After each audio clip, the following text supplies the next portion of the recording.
আসসালামু আলাইকুম বন্ধুরা, কেমন আছেন সবাই? আশা করি সবাই ভালো আছেন। আজকে বোম্বাই মরিচের আচার বানাবো। সেজন্য সরিষা ভিজিয়ে নিয়েছিলাম আগে। তো এটা বানানোর প্রসেসিং আপনাদেরকে দেখাবো। আমি আচারের মধ্যে সরিষাটা বেশি ইউজ করি, কারণ সরিষা দিলে আচারটা খুব মজা হয়। তো এখানে আগে থেকেই ভিজানো কিছু সরিষা ছিল। আগে একটু ভিজিয়ে রাখলে হয় কি, ময়লাটা কেটে যায়, প্লাস বাটতে আর কি এটা ফুলে যায়, তো বাটতে সুবিধা হয়। তো আমি একটু বেটে নিয়ে যাই। হ্যাঁ, এটা তো অল্প পরিমাণ, এই জন্য আর কি পাটায় পিষতেছি। বেশি হলে আর কি ব্লেন্ডারে করে দিতাম।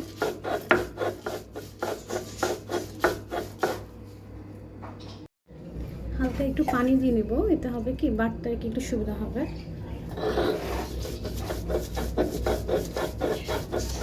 আসলে আচারের মধ্যে সরিষা খুব ইম্পর্ট্যান্ট, আমার খুব ভালো লাগে আর কি। আমার বাটা হয়ে গেছে, খুব বেশি ঘনও করিনি, আবার খুব বেশি পাতলাও হয়নি। এটা আচারের জন্য পারফেক্ট। সো আমি উঠিয়ে নিচ্ছি এখন। আমি এখন একটা পুরান কড়াই নিয়ে নিয়েছি। এই কড়াইটা আসলে আমরা কম ইউজ করি, তো আপনারাও চেষ্টা করবেন যেটা আর কি ব্যবহার কম করেন সেই রকম কড়াই নিতে, কারণ বোম্বাই মরিচের ঝালটা খুব বেশি হয়। যে কড়াইতে আর কি আচার বানাবেন সেটা ইউজ করতে খুব কষ্ট হয়ে যাবে, পরবর্তীতে তরকারি অনেক ঝাল হয়ে যাবে। তো এখন পানিটা কমে যায়, এরপর আমি সরিষার তেল দিব। সরিষার তেলটা একটু বেশি পরিমাণ দিবেন আচারের মধ্যে। সরিষার তেলটা গরম হয়ে যাচ্ছে, গরম হোক। আমি সরিষার তেল দিয়ে নিয়েছি, গরম হচ্ছে, দেখেন বুঝে যাচ্ছে। এখন আমি এটার মধ্যে বেটে রাখা সরিষা দিয়ে নিব। ঠিক আছে, এটা না অনবরত নাড়তে হবে, নাহলে লেগে যাবে।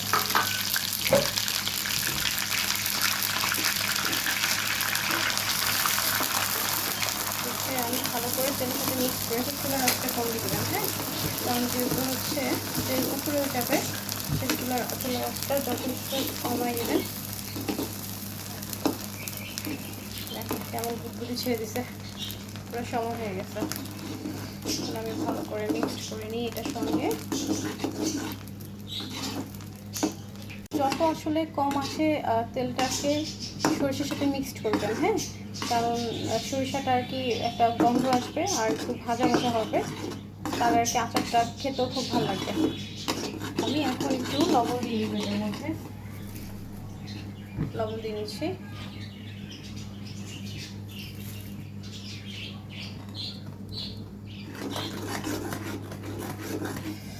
আপনারা চাইলে আম, তেঁতুল, জলপাই এগুলো নিতে পারেন আচারের সাথে, বোম্বাই মরিচের সাথে, কিন্তু আমি আর কি করবো না এটা। আমি ডাইরেক্ট বোম্বাই মরিচ আর রসুন দিয়ে করবো আচারটা। এই দেখেন সরিষাটা প্রায় ভাজা ভাজা হয়ে আসছে।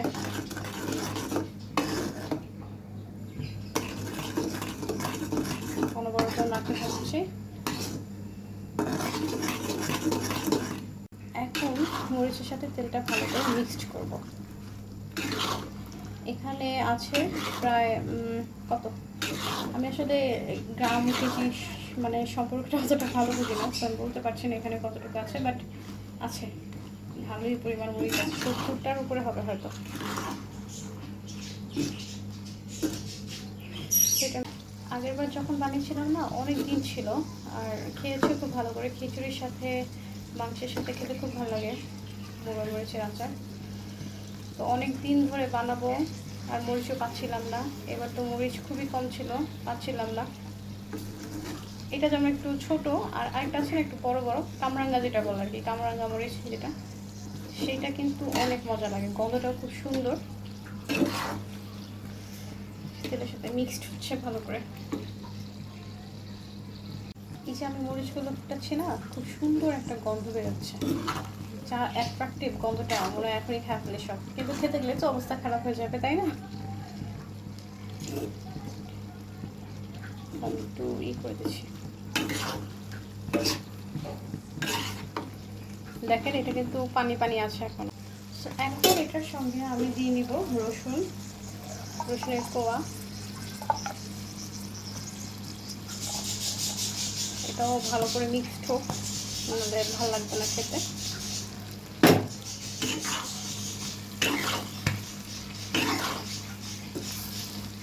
এগুলো এখন আস্তে আস্তে মিক্সড হোক ভালো করে।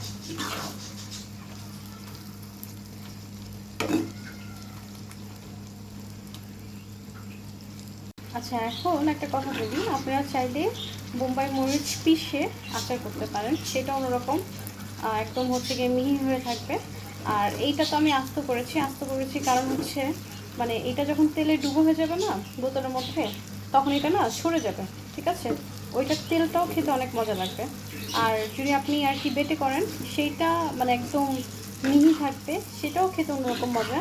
আমি আসলে ওইটা করি না কারণ ওটা কষ্ট বেশি, আর হাত মানে ঝাল হয়ে গেলে আমার সহজে উঠে না আর কি, অনেক কষ্ট হয় আমার। তো এই জন্য আর কি আমি ওইভাবে করি না আসলে। কিন্তু প্রায় হয়ে গেছে, যে মরিচগুলো দেখেন পুরো হয়ে গেছে, নরম হয়ে গেছে। তারপর আরেকটু রাখবো, একটু রাখার পরে তারপর আর কি উঠে ফেলবো। এখন আমি একটু তেল দিয়ে নিব, ঠিক আছে? যেহেতু আমার আচারটা বানানো প্রায় শেষের দিকে, তো আমি তেল দিয়ে নিচ্ছি। এটা যখন বয়ামে করবো রাখবো আর কি, তখন দেখা যাবে তেলটা ভেসে যাবে। তেলটা গরম হয়ে নিক। এই যে এটা কিন্তু হয়ে গেছে, দেখতে পাচ্ছেন না, মরিচগুলো আর কি নিমে গেছে। আমার আচার বানানো প্রায় শেষ। এখন আমি হচ্ছে 5 ফোড়ন দিব, আগে মিহি করে বেটে রেখেছিলাম, তো এটা দিচ্ছি। বেশি দিব না, হ্যাঁ, যেহেতু এটা বোম্বাই মরিচের আচার, গন্ধটা আর কি একটু আচারের মধ্যে মরিচের আচারটা না থাকলে ভালো লাগবে না। আপনারা যখন 5 ফোড়নটা দিবেন, তারপর বেশিক্ষণ আর আচারটা চুলায় রাখবেন না, নামাই নেবেন। কারণ হচ্ছে 5 ফোড়নটা দেওয়ার পরে বেশিক্ষণ জাল দিলে তেতো হয়ে যায়, খেতে অতটা ভালো লাগে না। তো আমার হয়ে গেছে, দেখতেই পাচ্ছেন। সো এই মরিচগুলো দেখতেছেন ক্রিস্টাল টাইপ হয়ে গেছে। তো আমার হয়ে গেছে, আমি নামাজ ফেলবো। ঠান্ডা হলে তখন আমি বয়ামে রাখবো, ঠিক আছে?